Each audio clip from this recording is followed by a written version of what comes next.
chapitre 5, verset 14. Jacques chapitre 5, verset 14. Quelqu'un parmi vous est-il malade? Qu'il appelle les anciens de l'église et que les anciens prient pour lui en l'oignant d'huile au nom du Seigneur. Ici, la Bible ne dit pas qu'il s'agit de l'huile d'onction. Oui, vous frère. Ici, la Bible dit que si quelqu'un est malade, il va voir les anciens. Les anciens vont prendre l'huile, appliquer sur lui et prier pour lui. À cette époque-là, l'huile était un produit médicamenteux. C'est comme aujourd'hui. Les gens qui sont dans les villages, si tu es malade, tu peux prendre l'huile de bois. Pour les gens qui souffrent des hémorroïdes, tu prends l'huile de bois. Ça va t'aider. Voyez-vous? Donc il y a, je ne sais pas, l'huile du crocodile. Allez demander aux villageois. Parce qu'ils n'ont pas accès au Tylenol et les Advil. Quand ils font la fièvre, ils ont la connaissance de la forêt. Alors ils prennent l'huile pour guérir de leur maladie. C'est comme ça quand tu lis la parabole du Samaritain, tu verras qu'il est écrit que comme cet homme avait des plaies, on prit de l'huile, on mit sur lui. Ça, ce n'est pas l'huile d'onction. Donc aujourd'hui, quelqu'un ne peut pas aller prendre l'huile, il dit c'est l'huile d'onction, maintenant je vais répandre ça sur toi, il répand sur la veste de quelqu'un, il touche les femmes d'autrui, les enfants d'autrui. D'abord c'est sale, frère, c'est très sale. Qu'est-ce qui fait ça? C'est la trompette qui est mal sonnée. Est-ce que vous comprenez? La trompette est mal sonnée. Donc le Saint-Esprit de Dieu devrait d'abord t'enseigner que ce que tu as vu dans la Bible, voici son explication aujourd'hui. C'est ça, c'est pourquoi je vous ai dit que le Saint-Esprit c'est un enseignant. Il te convaincra. Il prendra tout ce qui est à moi et il va vous le dire. Donc le Saint-Esprit de Dieu ne te fait pas fabriquer des choses. Bien aimé, cours. De la manière dont tu es en train de courir, là, la maladie est en train de partir. Non. La Bible dit que vous imposerez les mains aux malades, les malades seront guéris. La Bible ne t'a pas dit de courir. Vous créez des spectacles. La Bible te dit de chasser les démons, parce que la maladie est un démon. Maintenant, je te pose la question, comment tu vas courir? Et donc, tu es un antéchrist. Non, bien aimé, pour que la maladie te quitte, tu vas mettre ta tête en bas, les pieds en l'air. Quel est ce Saint-Esprit qui t'a enseigné comme ça? Est-ce que vous comprenez ce que nous disons? Non, bien aimé, faites le tour 7 fois. Je vous ai toujours dit que quand tu es en train de lire les Écritures dans l'ombre, il faut faire très attention. Il est vrai que dans la dynamique des miracles, Dieu peut te pousser. Là encore, il faut que nous soyons sûrs que c'est Dieu qui t'a poussé.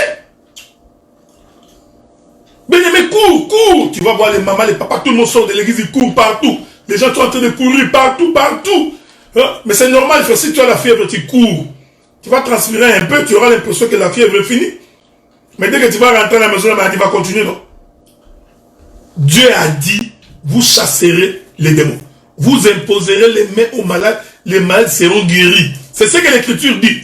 Donc, respecter, le Saint-Esprit ne peut pas te dire des choses qui ne sont pas de la Bible. Est-ce que vous comprenez ce que nous disons?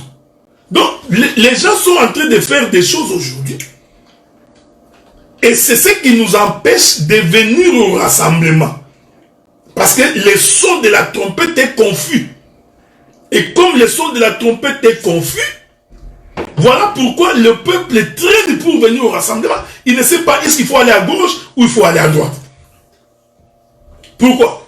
Parce que le ministère doit nous amener jusqu'à ce que nous parvenions, jusqu'à ce que nous atteignions la stature parfaite de Christ. C'est ça le ministère.